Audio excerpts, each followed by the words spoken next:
She was forced to marry a poor, single dad to clear a debt. She accepted, hopeless, resigned to her fate. No one knew who he really was. No one suspected a thing, but when the truth came out, everyone was stunned. He wasn't poor. He was the most powerful billionaire in the country. Marina O'Connell signed the last document, her hand trembling. The pen slipped between her sweaty fingers, blue ink staining the expensive paper that sealed her destiny. Marriage. The word sounded absurd in her head. 28 years old, a business administration degree, fluent in 3 languages, an impeccable resume. And here she was, being traded like currency to pay off a debt that wasn't even hers. The lawyer adjusted his glasses and checked the signatures. Mrs. Eleanor Walker, matriarch of the creditor family, watched from a nearby chair with a satisfied expression. Marina avoided the woman's gaze. She didn't want to see the triumph etched on that wrinkled, stern face. Beside the lawyer, Gabriel Walker remained silent. Marina had barely looked at him since they entered the office. She knew the basics. Early 30s, single dad, lived in a humble suburb, modest life. The black sheep of the Walker family, as Mrs. Eleanor made a point of repeating, the son who squandered opportunities, rejected the family name, and chose mediocrity. Marina didn't understand why he, of all people, had been chosen for this arrangement. But it didn't really matter. She was there because she had no choice. Her father's debt had swallowed everything. The house, the car, their savings. All that remained were astronomical debts, and an unyielding Walker family demanding every cent. Marina tried to negotiate, pleaded for extensions, offered impossible payment plans. The answer came in the form of an indecent proposal, marriage to Gabriel, in exchange for the total forgiveness of the debt. It wasn't love, not even mutual convenience. It was a cold, calculated, humiliating transaction. The lawyer declared the marriage official. Marina felt her stomach churn.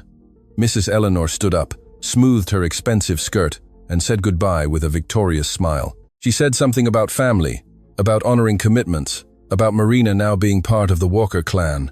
Lies. Marina knew she'd never be accepted. She was just the poor girl who married the family's failure. That was all. Gabriel remained quiet, signed the papers, kept his copy, and waited for his grandmother to leave. When they were alone in the office, Marina finally looked at him.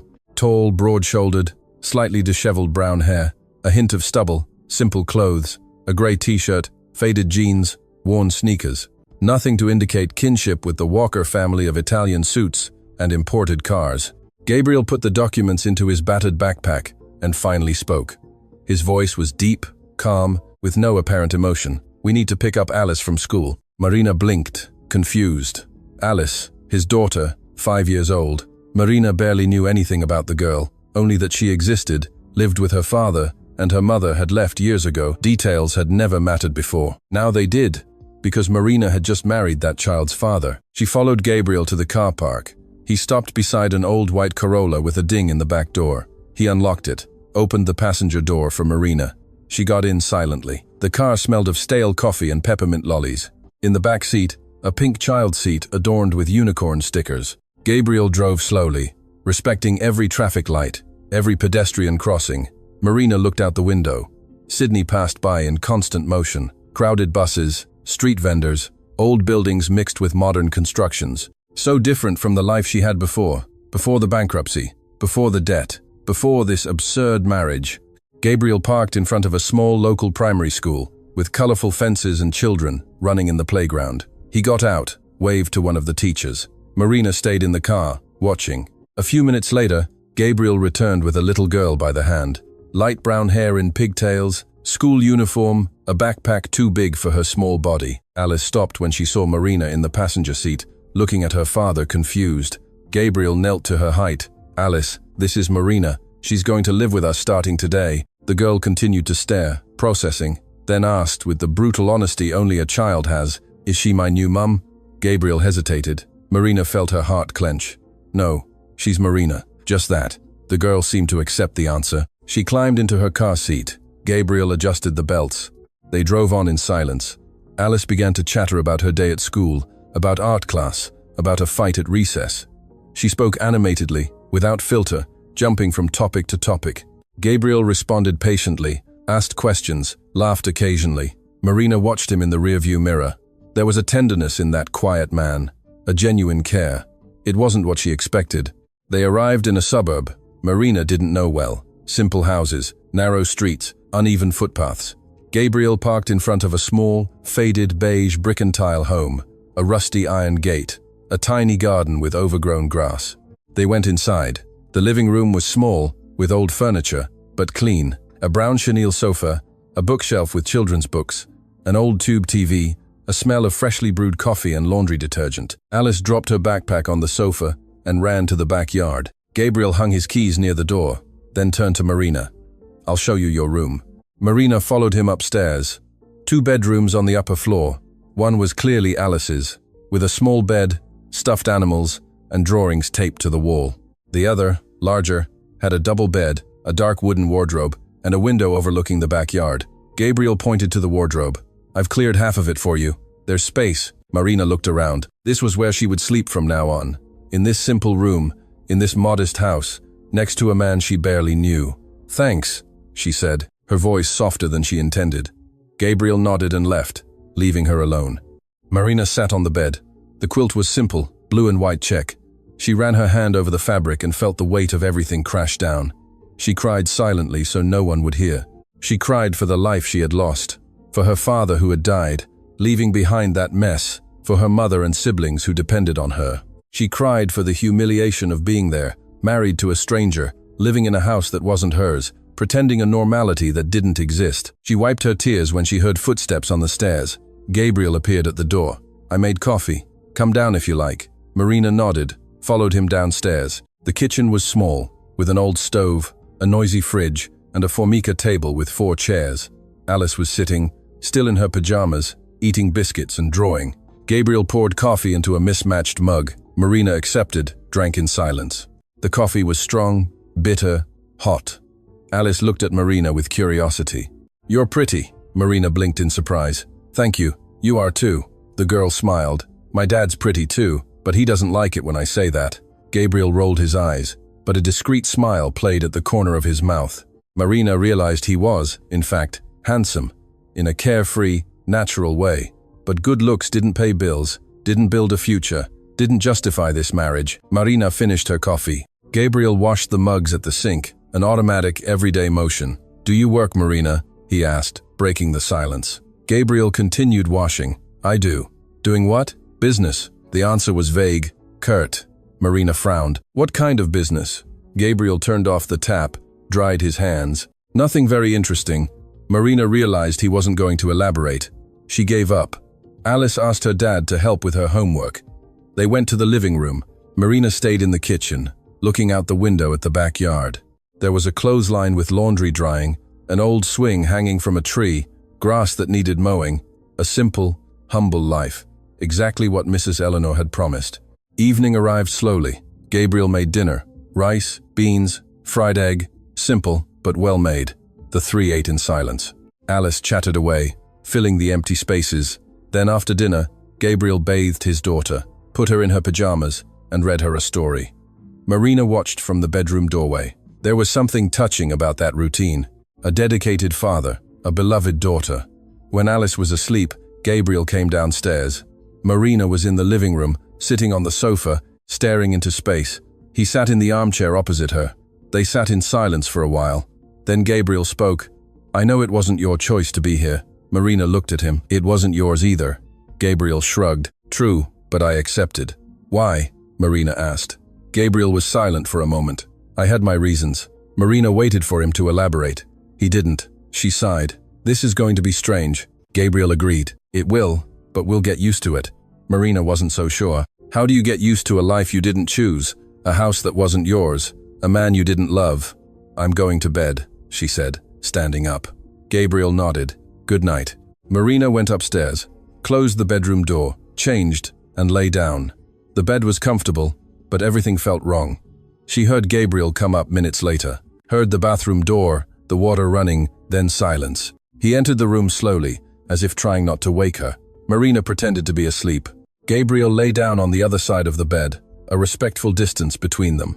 His breathing gradually slowed. Marina lay awake for hours, staring at the ceiling, trying to process that this was her life now. Married, a stepmother, living in a simple suburb with a man she barely knew. And the worst part, no prospect of it ever changing. The next day, Marina woke early. Gabriel was no longer in bed. She went downstairs. He was in the kitchen making coffee, preparing Alice's lunchbox. The girl was sitting, still in her pajamas, watching cartoons on the living room TV. Gabriel looked at Marina. "Morning, morning," she replied. "Coffee?" "Yes, please." Gabriel served her. Marina drank slowly, observing his efficient, organized routine. He woke Alice, helped her get dressed, brushed her hair, put her backpack on. "I'm taking her to school. I'll be back in half an hour." Marina nodded. She was left alone in the silent house and explored a bit. The living room, kitchen, a small bathroom downstairs, a backyard with a clothesline and a swing. She went back upstairs. Alice's room, full of childhood life. Their room, simple and impersonal. The bathroom had a broken shower screen, old tiles. Everything worked, but everything was old, worn, patched up. Marina went back to the kitchen, opened the fridge, not much in it. Eggs, margarine, milk, dinner leftovers. The cupboard held rice, beans, pasta, the basics, nothing beyond the basics. She heard the front door open. Gabriel returned, took the keys from his pocket, tossed them onto the hook, and looked at Marina. "I need to go out. I'll be back this afternoon." "Go out where?" she asked. "Work." Again, the vague answer. Marina crossed her arms. "You're not going to tell me what you do?" Gabriel hesitated. "Eventually, but not now." And he left. Marina stood staring at the closed door, frustrated. What kind of marriage was this? What kind of man was this? She spent the day exploring the neighborhood, a bakery on the corner, a small grocer 2 streets down, a park with a rusty playground. Everything was simple, working class, so far removed from the world she grew up in. She returned home in the afternoon. Gabriel still hadn't arrived. She cleaned a bit, tidied up, tried to keep busy. When he returned, it was almost 5 p.m. He came in, greeted her, and went straight to pick up Alice. Marina still didn't understand anything, but she knew one thing. She was going to find out who Gabriel Walker really was, even if it took months. The first week passed in a strange haze. Marina woke early. Gabriel was already making coffee. They exchanged polite good mornings. He took Alice to school, came back, then left again for his mysterious work. Marina stayed in the house, trying to find her place in a space that wasn't hers. She cleaned, organized, cooked, trying to feel useful, but the sensation of living someone else's life persisted. Gabriel returned in the late afternoon, picked up Alice, and they ate dinner together. Conversations were short, functional. Alice tried to fill the silences, talking about school, asking for her dad's attention, looking at Marina with growing curiosity. The girl didn't quite understand who this woman in the house was. Marina also didn't understand who she was in this dynamic. Wife? Stepmother? Tenant?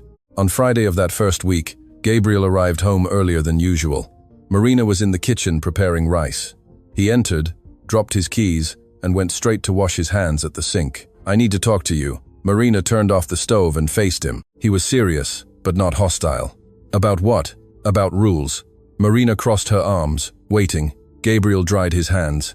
"Alice is getting attached to you." Marina blinked. "And that's bad?" "It's not bad, but I need you to understand something. If you ever decide to leave, it'll hurt her. So, I need to know, do you plan to stay?" The question caught Marina off guard. "I don't know. Depends on what? On how things go." Gabriel nodded, processing. "I understand. But while you're here, I ask that you treat Alice with care. She already lost her mum once. I don't want her to lose her again." The mention of Alice's mum sparked curiosity. Marina knew little, only that the woman had left. "What happened to her mum?" Marina asked. Gabriel tensed. "She left when Alice was 1, never came back." "Why?" Gabriel shrugged, but there was pain in his eyes. "Said she didn't want that life, that I wasn't enough, that our daughter wasn't enough, and she left." Marina felt something clench in her chest. "I'm sorry." Gabriel shook his head. "Don't be. It was for the best. Alice doesn't remember her, doesn't miss her. But if you come into her life now and then leave, she will remember. She will miss you." Marina understood the weight of that. "I'll be careful, I promise." Gabriel relaxed a bit. "Thanks." He went back to the living room. Marina stood looking at the cooked rice, thinking. Gabriel protected his daughter with a silent ferocity. There were layers to this man she was only just beginning to perceive. They had dinner. Alice asked Marina to help with her homework. Gabriel agreed with a look. Marina sat with the girl, helping with addition sums. Alice was smart, picked things up quickly, laughed when she got them right. Marina found herself smiling too. When Alice went to sleep, Gabriel thanked her. "You're good with her." Marina shrugged. She's a good kid. She's the best. They fell silent. Then Gabriel asked something unexpected. Do you have family? I have my mom and 2 siblings. Marina hesitated, then decided to be honest. It was for them that I agreed to marry, to protect them from the debt. Gabriel nodded. I understand. Do you see them? No, not since the wedding. They live far away. No, but it's complicated. Gabriel didn't press. I understand. Complicated. Marina looked at him. Do you have family besides Alice? I do, but we don't talk much because of your grandmother. Gabriel gave a bitter smile. Because of a lot of things. On Saturday, Gabriel suggested an outing. Let's go to the park. Alice will like it. Marina agreed. The 3 of them went out in the old Corolla. The park was simple, a local council park, full of families. Alice ran to the playground. Gabriel and Marina sat on a wooden bench, watching the children. They shouted, parents chatted, street vendors offered ice creams. Marina looked around. A normal, everyday life, far from any luxury. Have you always lived like this? She asked. Gabriel watched Alice on the swing. I've lived many ways. This is the one I chose. Why? Because it's real. Marina frowned. I don't understand. Gabriel turned to her. One day I'll explain, but not today. Marina sighed. You talk a lot about eventually. Gabriel smiled, wryly. I have my reasons. Alice ran back, asking for money for an ice cream. Gabriel gave her some coins. The girl skipped off. Marina observed Gabriel. There was a mystery about him that intrigued her. It wasn't just the apparent poverty. It was the way he carried himself. Confident, without being arrogant. Calm, without being passive. As if he knew something no one else did. They returned home in the afternoon. Gabriel cooked spaghetti bolognese, simple but delicious. They ate while watching a kids' movie Alice chose. Marina found herself laughing at the silly jokes, relaxing for the first time in weeks. When Alice was asleep, Gabriel suggested Marina call her mum. She needs to know you're okay. Marina hesitated. I don't know if I am okay, but you're alive. You're safe. You're starting over. That's something. Marina picked up her phone and called. Her mum answered, crying. Marina reassured her, said everything was all right, the debt had been cleared, they were all free. Now, her mum asked about the marriage. Marina just said she was adapting. She hung up with a lump in her throat. Gabriel was in the kitchen doing the dishes. Thanks for reminding me to call. He just nodded. The second week brought a more defined routine. Marina woke up, helped Gabriel with breakfast, and then said goodbye to him and Alice. She stayed alone until late afternoon, began exploring the neighborhood more. She met the bakery owner, greeted neighbors, bought things at the local grocer. People were friendly, curious, asking if she was Gabriel's wife. Marina confirmed, with discomfort. They said he was a good man, hardworking, a dedicated father. No one knew exactly what he did, but everyone liked him. On Wednesday, Marina decided to look for a job. She couldn't stay idle, living off Gabriel. She printed her resume at the internet cafe on the corner, then went out distributing it to shops, offices, clinics. The responses were polite but vague. We'll keep it on file. If anything comes up, we'll call. Marina returned home, disheartened. Gabriel arrived and noticed. Something happened? I looked for a job. No one's hiring. Gabriel poured her water. You don't need to work. Yes, I do. I'm not going to depend on you. Gabriel looked at her with a strange expression. You're not depending. We're married. Married on paper, Marina retorted. No, for real. Gabriel fell silent, then nodded. Fair enough. But if you need anything, just ask. Marina didn't reply. She was too proud to ask. That night, Alice had a nightmare. She woke up crying. Gabriel went to her room, calmed her down, and stayed until she fell asleep again. Marina watched from the doorway. There was an infinite tenderness in that man. When he returned to their room, Marina asked, Does she have nightmares often? Sometimes. About what? Gabriel lay down. About being abandoned. Marina felt her chest tighten. Even without remembering her mother? Gabriel looked at the ceiling. She doesn't remember consciously, but the trauma stays. Marina didn't know what to say. She turned on her side, closed her eyes, thought about her own mother, her siblings, her father who had died and left that mess. She thought about Alice, small and scared. She thought about Gabriel, carrying everything alone, and wondered if this forced marriage could somehow become something real. On Friday, Gabriel came home with news. I need to travel tomorrow. Work. I'll be back Sunday night. Marina was chopping vegetables. Travel where? The country. A meeting. Alice will stay with me? Marina asked. Gabriel nodded. If you're up for it, I'm up for it. Gabriel seemed relieved. Thanks. On Saturday morning, Gabriel left early, kissed Alice, waved to Marina, and drove off in the old Corolla. Marina was alone with the girl for the first time. Alice woke up asking for her dad. Marina explained he had traveled, would be back tomorrow. The girl was a little sad but accepted it. They had breakfast together. Alice asked if they could bake a cake. Marina agreed. They spent the morning in the kitchen mixing flour, eggs, sugar. The girl chatted non-stop, telling stories, laughing. Marina found herself genuinely having fun. The cake was a bit lopsided but delicious. They ate huge slices for lunch. In the afternoon, Alice wanted to watch a movie. They sat on the sofa, covered with a blanket. The girl slowly moved closer until she rested her head on Marina's shoulder. Marina felt tense at first, then relaxed, putting her arm around the girl. Alice sighed contentedly. They stayed like that until the movie ended. Marina realized Alice had fallen asleep, carried her gently to her room, laid her down carefully, and covered her. The girl mumbled something unintelligible, turned on her side, and hugged her teddy bear. Marina watched for a moment. Something inside her stirred. Protection, affection, things she hadn't expected to feel. She went downstairs, tidied the kitchen, put away the leftover cake. Her phone rang. It was Gabriel. Everything okay there? It is. Alice is asleep. Was she any trouble? None. We baked a cake. Gabriel laughed on the other end. I can imagine the mess. It was a good mess. Gabriel was silent for a moment. Thanks for looking after her. It's natural. Gabriel seemed surprised. Natural? Marina was also surprised by her own answer. Yeah, she's easy to look after. Gabriel sighed. She likes you. I like her too, Marina admitted. They fell into a comfortable silence. Then Gabriel said, I have to go. Meeting starting. All right, Gabriel hesitated. Marina? Yes? Thank you. Really? You called just to thank me? I called to make sure everything was okay, but I also wanted to thank you. Marina smiled without realizing it. It's all good. You can focus on your meeting. Gabriel said goodbye. Marina hung up, looking at the phone. Something was changing between them. Slowly, almost imperceptibly, but changing. On Sunday, Alice woke up excited. She asked when her dad was coming back. Marina said in the evening. They spent the day playing, drawing, watching cartoons. Alice talked about school, about friends, about her teacher. Marina listened attentively, asked questions, laughed at the funny stories. When Gabriel arrived that evening, Alice ran to hug him.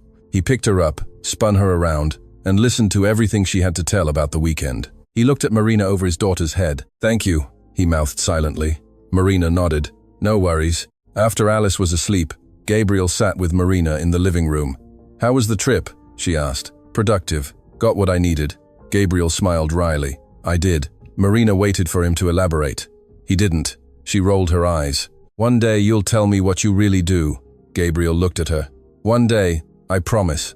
Marina sighed. I'll hold you to that promise. Gabriel grew serious. You can. Marina stood up. I'm going to bed.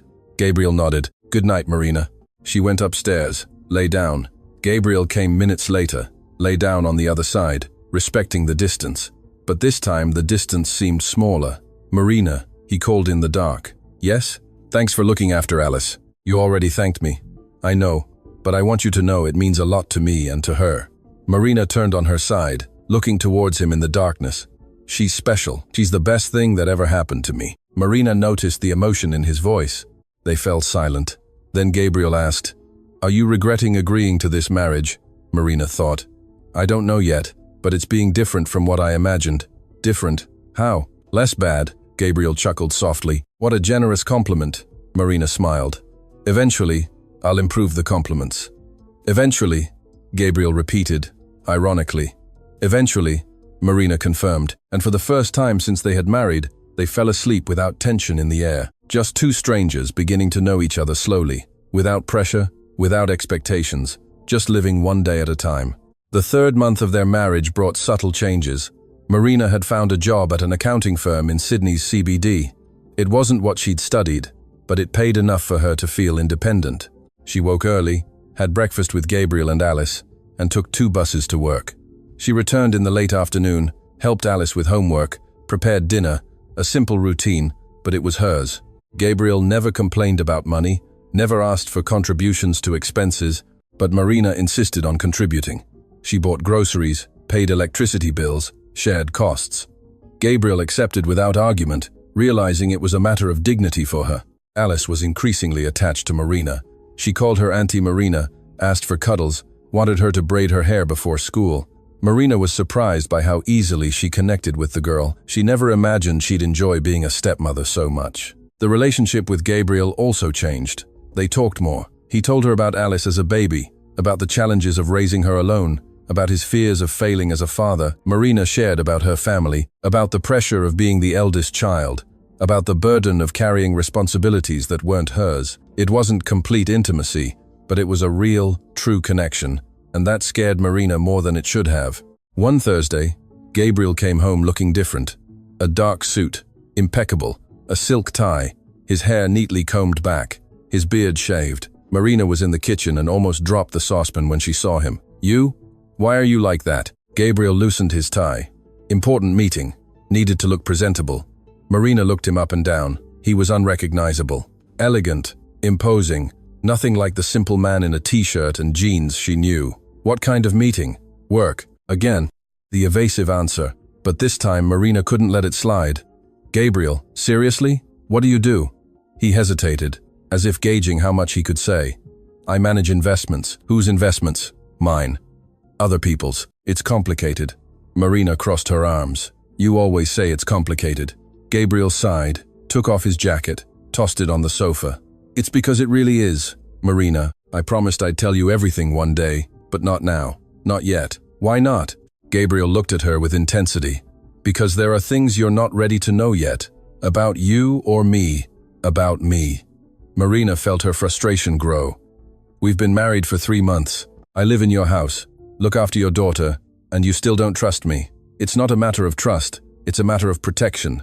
"Protection from whom?" "From Alice." Marina shook her head. "It doesn't make sense." Gabriel picked up his jacket. "It will eventually," and he went upstairs to change. Marina stood looking at the empty staircase, confused and irritated. This man was a puzzle she couldn't solve. On Saturday, Alice had a classmate's birthday party. Gabriel was supposed to take her, but a last-minute commitment came up. He asked Marina to go. She accepted. They bought a simple gift, wrapped it. They took the bus to the birthday girl's house. It was a semi-detached house in a middle-class suburb, decorated with a princess theme, with a kids' buffet. Elegant mums chatted in groups.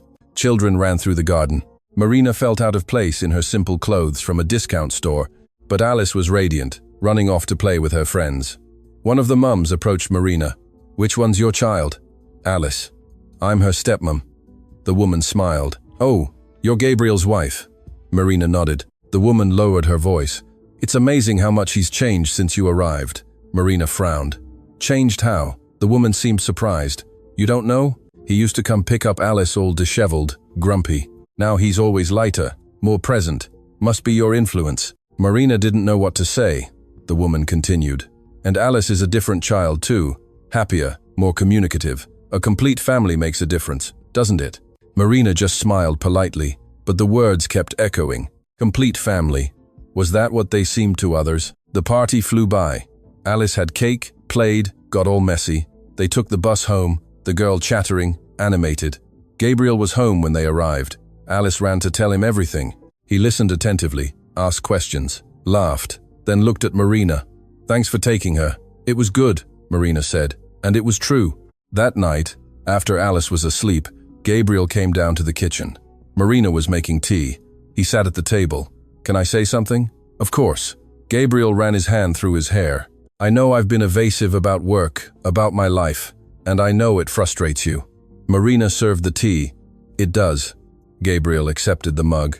"But there are reasons, good reasons, that you won't tell me," Marina finished. "Not yet, but I will when I'm sure it won't change what's happening between us." Marina sat down. "What is happening between us?" Gabriel looked at her. "You know," Marina knew. Something was growing. Slow, gradual, unplanned, but real. "I'm scared," she admitted. "Of what?" "Of getting used to this. To you, to Alice, and then having everything fall apart." Gabriel took her hand across the table. A simple gesture, but loaded. "It won't fall apart." "How do you know?" "Because I won't let it." Marina felt the warmth spread up her arm where he touched her. "Gabriel, I don't know who you really are. You do. You've lived with me for 3 months. You see me every day. You know who I am. I know who you seem to be. It's the same thing? Marina slowly pulled her hand away. It's not, is it? Gabriel fell silent, then stood up. Good night, Marina. Good night. He went upstairs. Marina was left alone in the kitchen, looking at the hand he had held. She still felt the warmth, and that scared her more than any secret. The following week was strange. Gabriel went out more often, dressed elegantly. Always meetings, always work. Marina tried not to think too much, but curiosity gnawed at her. On a Wednesday, she was at the office when she received a call from the school. Alice had felt unwell. Nothing serious, but they needed to pick her up. Marina dropped everything, hurried to the bus, and arrived at the school breathless. The secretary led her to the sick bay. Alice was lying down, pale, holding her stomach. Auntie Marina, the girl whimpered. I'm here, love. What happened? The nurse explained it seemed like a virus. Nothing serious, but best to stay home. Marina signed the authorization, picked Alice up, and called Gabriel. He answered quickly. Marina? Alice felt unwell. I'm taking her home. I'll be there in 20 minutes. Marina said it was under control. Gabriel insisted. I'm coming home now. He hung up. Marina took Alice by taxi, an expense that weighed on their budget but was necessary. They got home, she put the girl to bed, made her tea, and stayed by her side. Alice fell asleep holding her hand. Gabriel arrived 15 minutes later, rushed in, went straight upstairs, saw Alice sleeping, Marina beside her, and visibly relaxed. Is she okay? She's fine, just a virus. Gabriel sat on the other side of the bed, ran his hand through Alice's hair. Thanks for picking her up. It's my responsibility too, Marina said. Gabriel looked at her. It's more than that. What is it? You truly care about her. Marina didn't deny it. I do. Gabriel smiled tiredly. She loves you, you know. Marina felt something clench in her chest. I love her too. The words came out before she could filter them. Gabriel stared at Marina with an indecipherable expression. I'm happy to hear that. They stayed there, both watching Alice sleep. And for the first time, Marina allowed herself to think, maybe this could work. Maybe this forced marriage could become a real family. Alice recovered in 2 days, returning to school animated. Gabriel thanked Marina for her care. She brushed it off, but knew something had changed. He started coming home earlier. They had dinner together, always talking more, laughing. Even Alice noticed. Daddy's happier, she commented one night. Marina looked at the girl. You think? Alice nodded. He smiles more. It must be because you're here. Marina felt heat rise to her face. Or because you're big and funny. Alice giggled. No, it's you. I know. Gabriel entered the living room at that moment. Know what? That you're happier, Alice repeated. Gabriel looked at Marina. I am. And you two are the reason. Marina looked away, feigning sudden interest in the television, but she felt the weight of those words. Over the weekend, Gabriel suggested a different outing. Let's go to the shopping center. Alice jumped with joy. Marina was surprised. Gabriel always avoided unnecessary expenses, but she didn't question it. The three of them went in the Corolla. The shopping center was large, bustling. Alice wanted to see everything. Gabriel let her. They went into shops, tried things on, laughed. Gabriel bought new clothes for Alice. The girl was radiant. Marina watched with a smile. You can choose something too, Gabriel told Marina. No need. I know, but I want you to. Marina chose a simple top. Gabriel insisted she get more. She refused. He didn't push it. They ate lunch in the food court. Alice ate nuggets, chattering nonstop. Gabriel and Marina exchanged knowing glances. They looked like a real family. And perhaps, Marina thought, they were becoming one. On the way home, Alice fell asleep in the back seat. Gabriel drove in silence. Marina looked out the window. Thanks for the outing, she said. It was good to see Alice happy. Gabriel agreed. She deserves it. Everyone deserves it. You do too, Marina added. Gabriel glanced at her. Deserve what? To be happy. Marina was silent. I don't know if I know how to be happy anymore. Gabriel parked in front of the house, turned to her. You're learning again. I see it. Marina looked at him. His dark eyes were sincere. There was something there she couldn't name. Something that grew every day. Something that scared and attracted her at the same time. Gabriel, what's happening? With what? With us. Gabriel gripped the steering wheel. What do you want to happen? Marina had no answer. She didn't know, couldn't admit anything. She lied. Everything's fine as it is. Gabriel nodded, but didn't seem convinced. Let's go up, Alice. They carried the girl inside, laid her in her room, and stood watching her sleep for a moment, side by side, shoulders almost touching. Gabriel whispered, Marina? Yes, I'm not regretting it. Regretting what? Agreeing to this marriage. Marina looked at him. Me neither. It was true, and that changed everything. In the 4th month, something broke. Marina was returning from work when she saw Gabriel standing in front of the house. Not the old Corolla. A sleek, black car, tinted windows, an elegant design she recognized as extremely expensive. Gabriel stood beside it, in an impeccable suit. Phone to his ear, his posture upright and authoritative. He gestured as he spoke, clearly giving orders. Marina stopped on the footpath, confused. She looked at the simple house, at the luxury car, at the transformed Gabriel. It made no sense. Gabriel hung up, turned, and saw her. He froze. They stared at each other for a long moment. Then he walked to her. "Can we talk?" His voice was calm, but there was tension. Marina just nodded. They went inside. Alice hadn't arrived yet from the neighbor's house where she stayed after school. They were alone. Gabriel took off his jacket, loosened his tie, and sat on the sofa. Marina stood, arms crossed. "Are you going to explain?" Gabriel sighed deeply. "I am." Finally, Marina waited. He started slowly. "I'm not poor." Marina blinked. "What?" "I'm not poor," Gabriel repeated. "Never was. I have money. A lot of money." Marina felt the ground disappear beneath her. "What do you mean, a lot of money?" Gabriel looked at his own hands. "I have companies, investments, considerable assets. I'm rich. Very rich." Marina shook her head, processing. "But this house, that car, your clothes, everything, my choice. I choose to live this way. Why? To protect Alice and myself." Marina sat down, her legs weak. "Explain properly." Gabriel leaned forward. "When Alice's mum left, it was because of money. She wanted luxury, parties, exposure. I offered her quiet, privacy, a healthy upbringing for our daughter. She chose money, chose to leave, and almost took Alice just to extort me." Marina was silent, listening. Gabriel continued. "I got full custody, but I understood something. Money attracts the wrong kind of people. Opportunists, users, people who want to use you or your daughter. So I decided to disappear, live discreetly, protect Alice from all of that." "You live here on purpose?" Marina said slowly. "I do.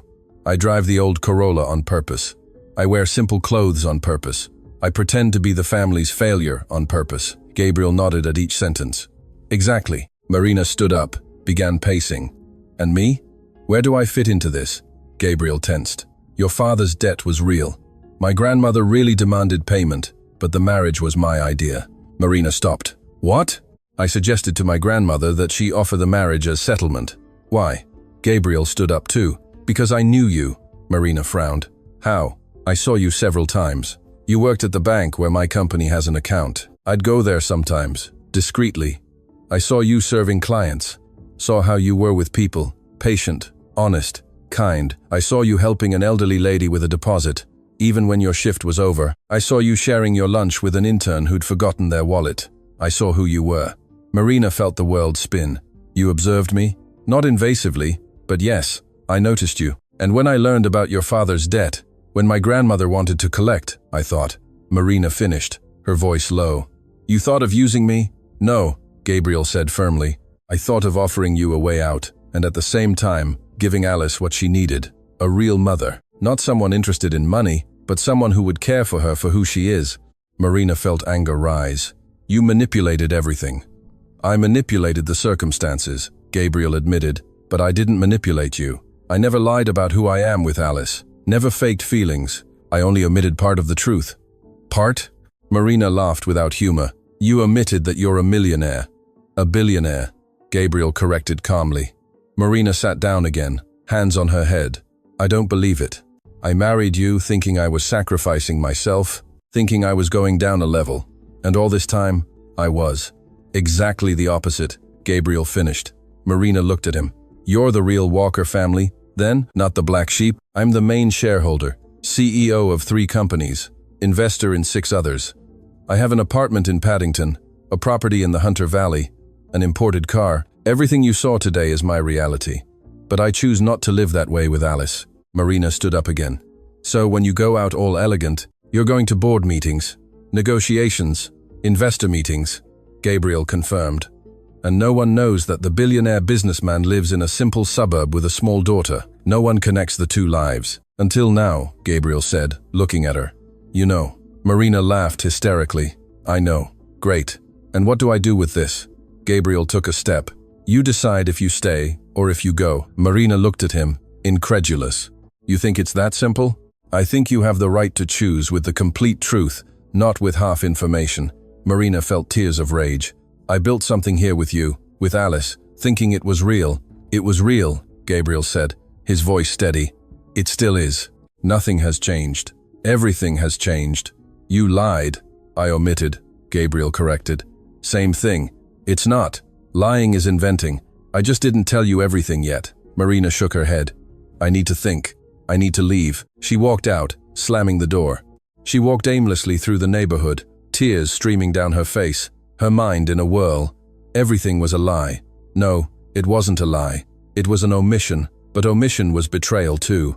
Gabriel had manipulated everything, but he had been a good father, a good husband. He had treated her with respect, never imposed anything, never used money as power, because she didn't know about the money. Exactly. Marina sat on a park bench and stayed there until dark. Her phone rang several times. Gabriel. She ignored it. Finally, she got up and went home. Gabriel was in the living room. Alice was already asleep. He stood when she entered. Marina, I need time. How much time? I don't know, but I'm not leaving. I won't abandon Alice. Gabriel visibly relaxed. Thank you. But you and I, Marina said firmly, I need to process this. Gabriel nodded. I understand. Marina went upstairs, lay down facing the wall. Gabriel came later, lay down in silence. The distance that had lessened in recent months returned, palpable, painful. In the following days, Marina maintained her routine. Work, Alice, home. But she avoided Gabriel. Conversations were short, functional. Alice asked if they had fought. Marina assured her everything was fine. The girl didn't seem convinced. On Saturday, Gabriel asked to talk again. Marina agreed. They sat in the kitchen. He began, I understand your anger. Marina drank her coffee. I don't know if you do. I do. You felt deceived, used as a piece in a game I was playing. Exactly, Gabriel nodded. But I need you to know, Alice wasn't a piece. You weren't a piece. I genuinely wanted to give my daughter a family, and I thought you could be that person. Based on what? Observing me at the bank? Gabriel shook his head. Based on instinct, on hope, on desperation, maybe. Marina looked at him. Desperation? Gabriel ran a hand over his face. Alice asked about her mum every day. Why did she leave? Will she come back? Doesn't she love me? I didn't know how to answer. How to explain that her mum chose money over her. So I invented stories. Said her mum loved her but had to go away. But Alice is smart. She sensed the lies and became sadder, more withdrawn, until she stopped asking. And that was worse. Marina felt her chest tighten. Gabriel continued. When I saw you at the bank, when I learned about the debt, I thought, maybe this is a chance to give Alice someone who truly cares. Not for money, but for who she is. I gambled on that. I gambled on you, and I was right. Marina didn't know what to say. But you didn't give me a real choice. I did. You could have refused the marriage. Your mum and siblings would have had to deal with the debt another way. But you chose to protect them, chose to sacrifice yourself. I merely offered the path. Gabriel was right. Marina hated that he was right. You still manipulated, she insisted. I manipulated circumstances, not feelings. Gabriel looked deep into her eyes. Marina, everything I've felt for you in the last few months is real. The respect, the admiration, the affection, it has nothing to do with money or a plan. It has to do with who you are, how you care for Alice, how you challenge me, how you make me want to be better. Marina felt tears well up. It's not fair. What? Me saying these things now? Gabriel gave a sad half-smile. I know, but they're true. They fell silent. Then Marina asked, what do you want from me? That you stay? That you continue to be part of this family? That you give us a chance to discover what this can truly be, without lies, without omissions, without secrets, Gabriel promised. Marina wiped her eyes. I still need time, as much as you need, but Marina, yes? Don't distance yourself from Alice. She won't understand, and it will hurt her. Marina nodded. I won't, I promise. The following days were strange. Marina processed. Gabriel respected her space. Alice was the bridge between them, forcing interactions, telling stories, asking for attention from both. Slowly, Marina began to accept. The anger diminished. The hurt remained but softened. Gabriel was rich. So what? He was a good father, a good man. He had omitted, but not lied. He had manipulated circumstances, but not feelings. And Marina realized something. She had fallen in love with the simple Gabriel in a t-shirt and old Corolla, not the billionaire in a suit. And that Gabriel still existed. He was still the same. The money was just a detail he hid from the world. On Thursday, Marina arrived home and found Gabriel in the kitchen. He was cooking, Alice helping. A domestic scene, normal, welcoming. Marina stopped at the doorway, observing. Gabriel looked up, smiled uncertainly. "I'm making stroganoff, your favorite." Marina felt something collapse inside her. All her defenses, all the anger, all the hurt crumbled. "Can I help?" Gabriel relaxed, a genuine smile. "You can." Marina entered, stood beside him, chopped vegetables, seasoned meat, talked to Alice about school. Gabriel brushed against her occasionally. Accidental or intentional, Marina didn't know, but she didn't pull away. They had dinner together. Alice chatted away. Gabriel and Marina exchanged glances. Something was slowly rebuilding, fragile, but real. After Alice was asleep, they stayed in the living room. Gabriel broke the silence. "Are you feeling better?" Marina nodded. "I'm still processing, but I'm better." Gabriel hesitated. "Can I ask you something?" "You can." "Are you going to stay?" Marina looked at him. His dark eyes were vulnerable, hopeful. "I will, but with conditions." "What conditions?" "No more secrets, no omissions. If there's anything else I need to know, tell me now." Gabriel thought. "There's nothing." That was the last big thing. "Promise?" "I promise." Marina took a deep breath. "Then I'll stay." Gabriel closed his eyes in relief. "Thank you." He started to get up as if to leave. Marina took his hand. Gabriel stopped. Looked down at her hand holding his. Looked at her. Marina pulled him back to the sofa. "Sit." He sat. Marina didn't let go of his hand. They stayed like that, hands entwined. A comfortable silence. Gabriel whispered, "I missed you." It was only a few days. Felt like months. Marina smiled. "Dramatic. I'm a dad to a 5-year-old girl. Drama is my specialty." Marina laughed. Gabriel did too. And there, in that simple moment, something was sealed. It wasn't complete forgiveness, but it was a fresh start. And sometimes, starting over was all they needed. The revelation changed everything and nothing at the same time. Marina woke in the same bed, in the same house, next to the same man, but now she knew the truth. Gabriel Walker was a billionaire and had chosen to live in that simplicity. At first, Marina observed everything with new eyes. The modest house gained another meaning. It wasn't poverty. It was a conscious choice. The old Corolla wasn't a necessity. It was camouflage. The simple clothes were a disguise. And Gabriel transitioned between two worlds with impressive ease. In the morning, a worn t-shirt and thongs. In the afternoon, a designer suit and luxury car. Two versions of the same man. Marina grew accustomed to it. Gabriel began to share more. He showed her company documents, explained investments, talked about meetings. He no longer hid anything. Marina watched him, fascinated. He was intelligent, strategic, visionary. He had built his empire from scratch after inheriting a small sum from his grandfather. He multiplied in years what would take others decades. But he never lost his humility, never forgot where he came from, and, most importantly, never put money above Alice. The girl still didn't know.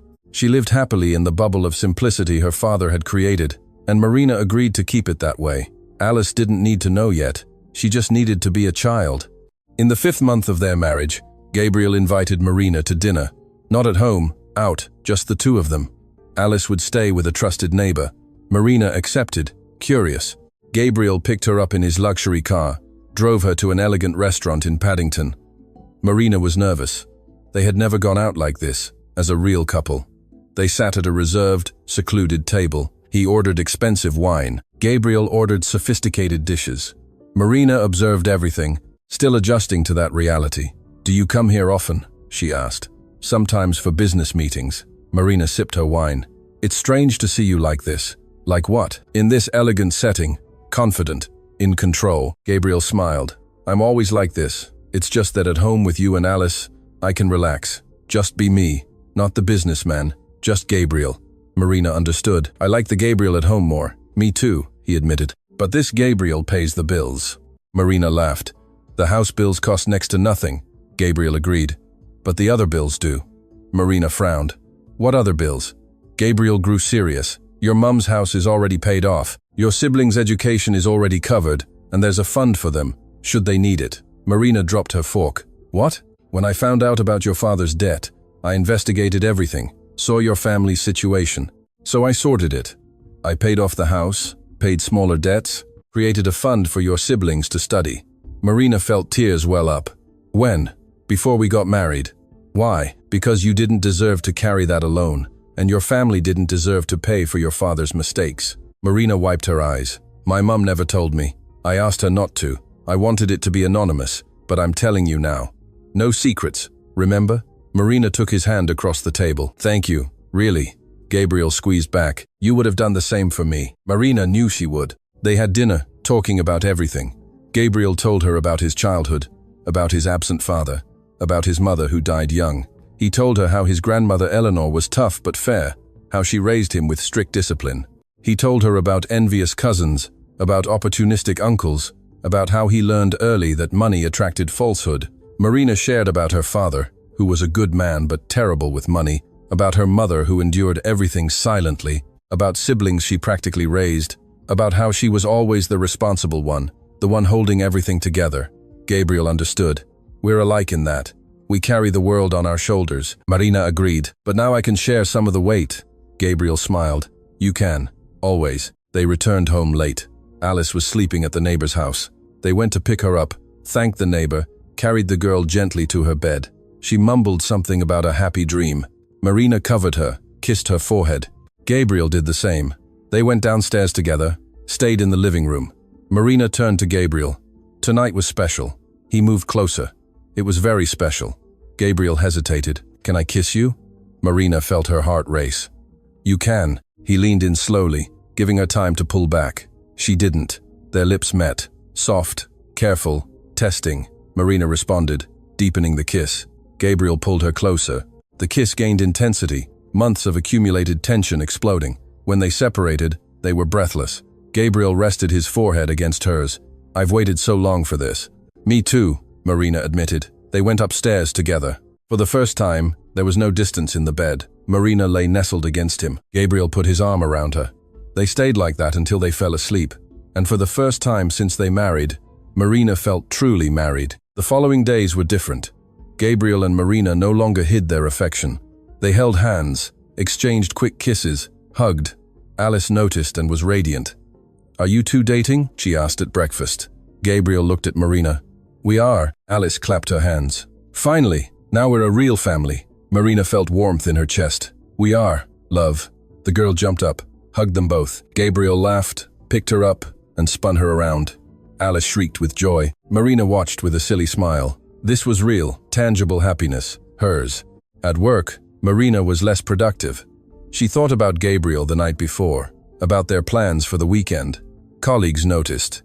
You're different? In love? One asked. Marina blushed. Maybe. The colleague laughed. Lucky you, Marina agreed. It was luck, but it was also a choice to stay, to forgive, to build. On Saturday, Gabriel had an important meeting. He couldn't miss it. He wore a suit, looking serious. Marina adjusted his tie. You'll ace it. He smiled. You think so? I'm sure. He kissed her. I'll be back for lunch. Bring Alice. We'll eat together. Marina blinked. Where? At my office. I want you to see it. Marina felt a surge of anxiety. He was opening that world to her. All right, we can go. Gabriel left. Marina got ready. Alice got ready. They took a taxi to the address Gabriel sent. An elegant commercial building in the city center. They went up to the 10th floor. A large, modern reception area. A discreet logo. Tavares Investments. The receptionist smiled. Mrs. Walker? Marina blinked at hearing the name. Yes, Mr. Walker is waiting. His office is at the end of the corridor. Marina held Alice's hand. They walked down a corridor with glass-walled offices, employees working, phones ringing. Everything was professional, efficient. They reached the largest office at the end. The door was ajar. Gabriel was on the phone, a huge window behind him overlooking Sydney. He saw them, smiled, and motioned for them to come in. He finished the call quickly. Alice ran to him. Daddy, your office is huge. Gabriel picked her up. It is big, isn't it? Do you like it? Alice nodded, looking around. Do you work here every day? Sometimes. Gabriel looked at Marina. She was observing everything. Photos on the wall of him with other businessmen, diplomas, certifications. Everything screamed success. He put Alice down. Want to explore? There's a play area for clients with kids. Alice brightened. Can I? You can. Gabriel called his assistant and asked him to take Alice. The girl left happily. Gabriel closed the door, turned to Marina. So? Marina looked at him. This is impressive. He shrugged. It's work. No, this is an empire. Gabriel approached. Does it bother you, Marina? She thought. No. It just makes me realize how much you gave up to live simply. I didn't give up anything. I just chose where to spend my time and with whom. Marina smiled. With me and Alice. Exactly. Gabriel pulled her into a kiss, bolder than the others, his hands firm on her waist. Marina responded. They forgot where they were until someone knocked on the door. They separated. Gabriel straightened his tie. Come in. The assistant entered, apologized. The meeting will start in 5 minutes. Gabriel nodded. Thanks. The man left. Gabriel turned to Marina. I have to go. It'll be an hour at most. Marina nodded. I'll stay with Alice. We'll wait. Gabriel kissed her again, quickly, and left. Marina went to the play area. Alice was playing with building blocks. Marina sat watching. She thought about how much everything had changed. Months ago, she was signing a forced marriage contract, thinking her life was over. Now she was here, in her billionaire husband's company, waiting for him to finish a meeting, planning a family lunch. Life took strange turns. Alice showed her the construction she'd made. Marina praised it. The girl went back to playing. Marina picked up her phone. A message from her mum, thanking her once again for everything, without knowing that Gabriel was the one who had paid for it all. Marina smiled, replied affectionately, and put her phone away. Gabriel returned 50 minutes later. Shall we have lunch? He took them to a nearby restaurant. They sat at a corner table. Alice chatted away. Gabriel and Marina exchanged glances. They looked like a normal family, but they weren't. They were a family built on top of lies, truths, difficult choices, and unexpected love. And it worked. After lunch, they returned home. Alice fell asleep in the car. Gabriel carried her inside. Marina made coffee. They sat on the sofa. Thanks for today, for showing me your world. Gabriel held her hand. It's our world now. Marina liked the sound of that. Our. She rested her head on his shoulder. They stayed like that, in comfortable silence, until Alice woke up asking for a snack. They returned to their routine, but now with certainty that this was no longer a marriage of convenience. It was a real marriage, and they were only just beginning to discover what that meant. Life continued in a delicate balance between two worlds. Marina woke in the simple house, had coffee with Gabriel and Alice, and went to work. Gabriel transitioned between the businessman in a suit and the dad in thongs. Alice remained just a happy child, but something bothered Marina. It wasn't a secret, it wasn't a lie, it was the feeling of living in halves. Half-truths with Alice, half-commitment with Gabriel, married on paper, dating in practice, but without a real definition. One Tuesday, Marina arrived home and found Gabriel agitated. He was pacing back and forth in the living room, phone in hand. Something happen? She asked, dropping her bag. Gabriel turned. My grandmother wants to have dinner with us. The whole family. On Saturday. Marina felt her stomach churn. The Walker family, who thought Gabriel was a failure, who had used her as a bargaining chip. I don't know if I'm ready. Gabriel approached. I understand, but it needs to happen eventually, and I prefer it to be now, with everything sorted between us. Marina took a deep breath. They're going to judge me. They're going to judge you thinking you're poor, married to a poor man. They're going to be surprised. How so, Gabriel? He smiled wryly. Because I'm going to tell everyone the truth. Marina blinked. You're going to reveal it? I am. I've hidden it long enough. And I want them to know you're not a negotiation piece. You're my wife. For real. Marina felt warmth rise in her chest. For real? Gabriel held her face in both hands. For real. I love you, Marina. I love you. I love who you are with Alice. I love how you challenge me. I love how you make me want to be better. I love everything. Marina felt tears. I love you too. The words came out naturally, truly. Gabriel kissed her, deep, intense. When they separated, he rested his forehead against hers. We'll face my family together, and we'll show them that we're real. Marina nodded. Together. Saturday arrived too quickly. Marina spent the day nervous. Gabriel calmed her, said it would be all right. Alice was excited. She was going to see her great-grandmother. She didn't understand the fuss. Better that way. They dressed up. Gabriel in a discreet but elegant suit. Marina in a simple dress he had bought for her. Alice in a pink dress she had chosen herself. They went in the luxury car. Alice was delighted. Daddy, this car is different. Gabriel looked in the rearview mirror. It's special for today. They arrived at a mansion in Bellevue Hill. An imposing gate, an immense garden, a house that looked more like a palace. Marina swallowed hard. Gabriel parked, got out, opened the door for her, and took her hand. Let's go. They went inside. A huge living room, a crystal chandelier, expensive furniture. The Walker family was already there. Mrs. Eleanor in the main armchair. Uncles, aunts, cousins, all elegant, all watching. Gabriel entered with Marina by the hand. Alice on his other side. Good evening. Mrs. Eleanor raised an eyebrow. Gabriel, you brought your wife and my daughter.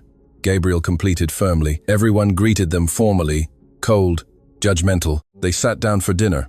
A long table, food served by staff, superficial conversations. Marina felt their stares, knew what they were thinking. The poor girl who married the failure. She let them think it for now. In the middle of dinner, Mrs. Eleanor spoke. Gabriel, I heard you're finally working. That's good. I never stopped working, Grandma. She made a dismissive gesture. Doing odd jobs isn't real work. Gabriel calmly placed his fork on the table. I don't do odd jobs. The room fell silent. One of the uncles chuckled. So, what do you do? Sell crafts? Gabriel looked around, then turned to Marina, gave her a reassuring smile. He turned back to his family.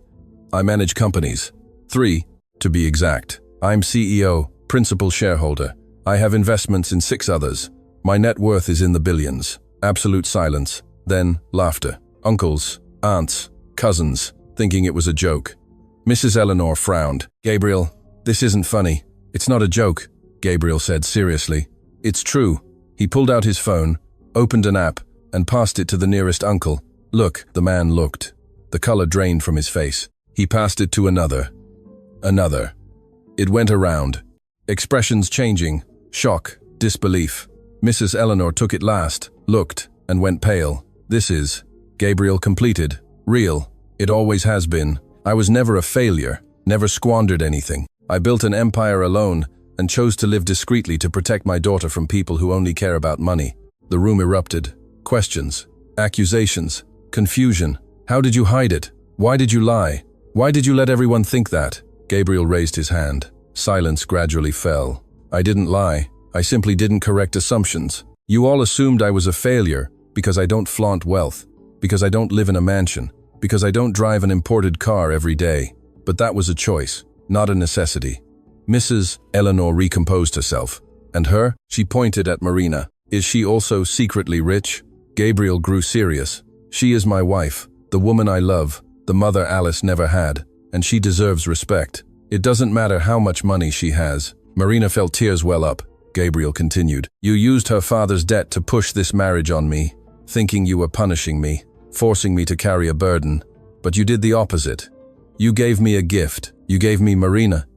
You gave me a real family, and I am grateful. He looked at Marina, deeply grateful. Marina wiped her eyes. Alice, not understanding everything but sensing the emotion, held Marina's hand. One of the cousins tried to argue. But you hid it from all of us, Gabriel shrugged. I did. Because true family doesn't care about money. They care about presence, about love, about loyalty. How many of you visited me in the last few years? How many know, Alice? How many cared when I needed help? Silence. No one. Exactly. So I kept my private life private, and it was the best decision I ever made. Mrs. Eleanor regained her composure, stood up. Gabriel, we need to talk. In private. Gabriel looked at Marina. She nodded. Go. He left with his grandmother. Marina stayed at the table, the whole family staring. She lifted her chin. She wasn't going to shrink. One of the aunts tried to make conversation. So, you didn't know? Marina replied firmly. I found out recently. And you stayed? Why would you stay? Because I love him, and he loves me. The money is irrelevant. The woman recoiled. Another aunt said, Lucky you. Marina smiled without humor. He was the lucky one. I looked after his daughter. I gave her love. I gave her structure, a family. While you all judged from afar, I was there. So, yes, lucky him. Embarrassed silence. Alice tugged at Marina. Auntie Marina, can we go outside? Marina agreed. They went out into the garden. Alice ran around. Marina took a deep breath. Minutes later, Gabriel returned, looked for Marina, found her in the garden, and sat beside her. Then she asked, Did your grandmother apologize? Did you accept? I accepted. She's tough. but she's fair. When she realizes she's wrong, she admits it. Marina nodded. And now? Now we go home. Our home? Marina liked the sound of that. Our. They called Alice. They left. In the car, Gabriel held Marina's hand. You were incredible in there. Marina shrugged. I just told the truth. Even so, thank you. They arrived home, put Alice to bed, then went downstairs and sat on the sofa. Gabriel pulled Marina close. I have something for you. He took a small box from his pocket, opened it. A ring, not an engagement ring, but a proper wedding ring. White gold, a discreet but beautiful diamond. Marina held her breath. I know we're already married on paper, but I want to do it right. I want you to choose, not out of debt, not out of obligation, but because you want to. Gabriel took a deep breath. Marry me, Marina, for real, forever. Marina felt tears fall. Yes, 1,000 times, yes. Gabriel put the ring on her finger. Perfect. She looked at it. It sparkled, but no more than his eyes. Gabriel pulled her into a long, deep, promising kiss. When they separated, Marina whispered, I love you. He rested his forehead against hers. I love you more. Impossible. Gabriel smiled. I can try. They stayed like that, embraced, complete. Alice suddenly came downstairs, interrupting them. I can't sleep. They laughed. Gabriel picked her up. Come on, we'll all sleep together tonight. The three of them went upstairs. They lay on the double bed. Alice in the middle, Gabriel on one side, Marina on the other. The girl held both their hands. Are we a real family now? Alice asked sleepily. We are. Love, Marina replied. Forever, Gabriel completed. Alice smiled, closed her eyes, and slept holding both their hands. Gabriel looked at Marina over Alice's head. Thank you. For what? For staying? For choosing? For loving? Marina smiled. Thank you for giving me a family, for loving me when I least expected it, for being real. Gabriel extended his free hand. Marina took it. They stayed like that, Alice between them, hands entwined, a real family. Marina looked at the ceiling, thought about everything. The debt, the forced marriage, the fear, the anger, the discovery, the forgiveness, the love. It was worth every second, every tear, every choice, because it led them here, to this perfect moment. Gabriel whispered in the dark. Marina? Yes? I don't regret anything. Me neither. Good night, my love. Good night. And the three of them fell asleep together. A family built on lies that turned into truths, on a forced marriage that became real love, on difficult choices that led to unexpected happiness.